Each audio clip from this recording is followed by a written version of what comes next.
show me your face. I'm longing for your presence to feel this place. I give you all the pieces 'cause you made a promise. You to be back together, better than I was before.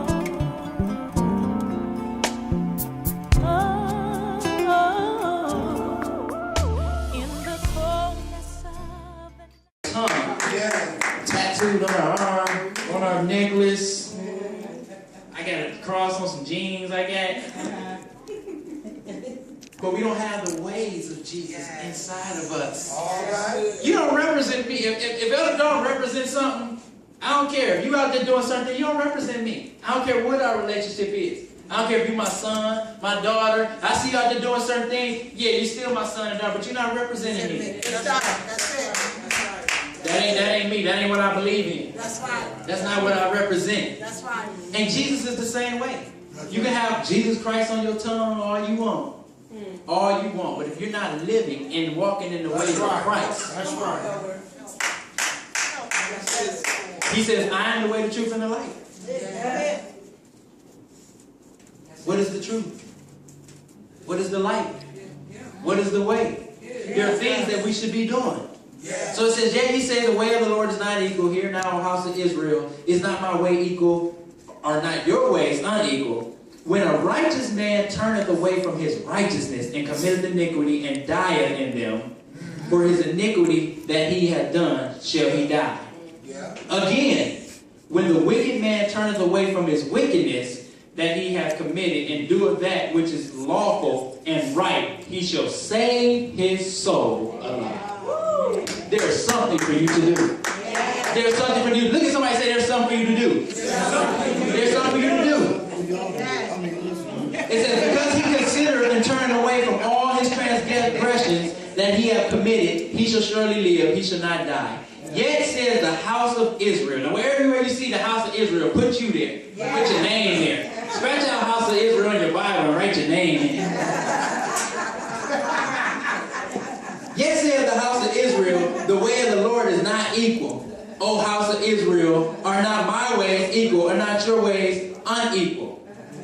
Therefore I will judge you, O house of Israel, O Elder Dalton. Everyone according to his ways, saith the Lord God. This didn't change. This didn't change. Did Jesus say he didn't come to destroy the law? He came to fulfill it. He came to fulfill it. He came to give you clarity, to give you understanding. Like Bishop, you mentioned earlier, the law couldn't save. It was the old school master. But y'all don't realize that the new school master gave you a little more work to do. Even though we understand the grace, but it gave you something to do. It gave you an opportunity. It gave you an opportunity to do something. It says, repent. Somebody say repent. Repent. Now we know what true repentance is, right? We know what true repentance. I ain't talking about you so, Lord forgive me. That was me too. And I was so bad, it was even before I did the so. Lord forgive me, but you so.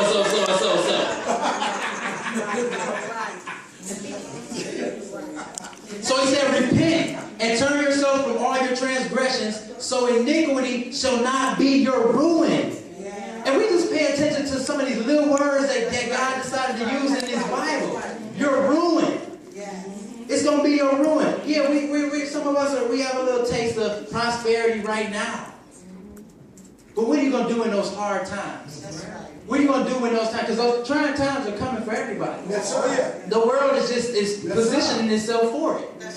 If you watch the news, you watch enough news, you'll see that the world is positioning itself for those last days, for the prophecy, for some trying times. You know, I don't care what our status is. It's coming. It's coming. It's going to attack you in some way or another. It's going to attack you in your home. It's going to attack you on your job. Since somebody mentioned this morning about some people being laid off. That's a reality. And I thank God for my job. I thank God that the company I work for is pretty stable. But that don't mean I'm stable. The company in a good position. Somebody can be in a room right now talking about my position. That's true. That's so true. Amen. It says, cast away from you all your transgressions whereby ye have transgressed, and make you a new heart. Yeah. A new heart. An appetite for God calls for a new heart. We have to learn to what? Curb our appetite. We have to learn to train our bodies and our minds. We have to learn to change our bodies and our minds. It says a new heart and a new spirit. For why will you die, O house of Israel? He's saying it like that. He's saying, no, it's not even necessary. It's not even necessary. When God resurrected us from the world and we got saved, we came to church, most of us would admit at that time that we left things that we didn't like. Like a pig. You know, no matter how much a farmer sprayed that pig down, where he headed? Back to the slot. You should ask Mr. Country. Back to the slot. And that's how some of us are. God rinses us off. God rinses us off. God rinses us off. He got that stench of death off of us. And what we do? Go back to the slot. Go back to the slot. So he says, why will you die, O house of Israel? Final verse. For I have no pleasure in the death of him that died. God doesn't want to destroy us. God doesn't want to put us in hell. God doesn't want to see us suffer. A lot of us are suffering in vain. I'm going to tell you just like that. A lot of us are suffering in vain. We're suffering in vain. Because it's not just material things. Understand this. The most peace I ever had in my life had nothing to do with material. The most peace I ever had in my life had nothing to do with money.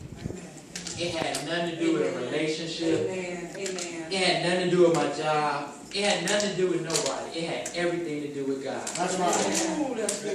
When I found that peace that surpassed all understanding, it was during a moment I was before God. And it felt so good. It felt so good. It felt so good. And we got to understand that, we got to get that appetite for God back. That's right. Yeah. I'm just about done. We got to get that appetite for God. What he said in Galatians, you did run well. All right. What hindered you? He said, what hindered you? That you did not run, that you continue not to run. What hindered you? You did run well. So he says, him that died, said the Lord, wherefore, he said, turn yourselves and live ye. He didn't say, I will turn you and you shall live. He didn't say, I will come down and you shall live. He said, turn yourselves and you shall live. Amen? Tell somebody, say, taste and see. Taste and see. Say, taste and see that the Lord is good. Amen. Did you get something on the word today? Did you get something on the word today? Stand on your feet, praise the Lord. Come on, stand on your feet, put your hands together and thank God.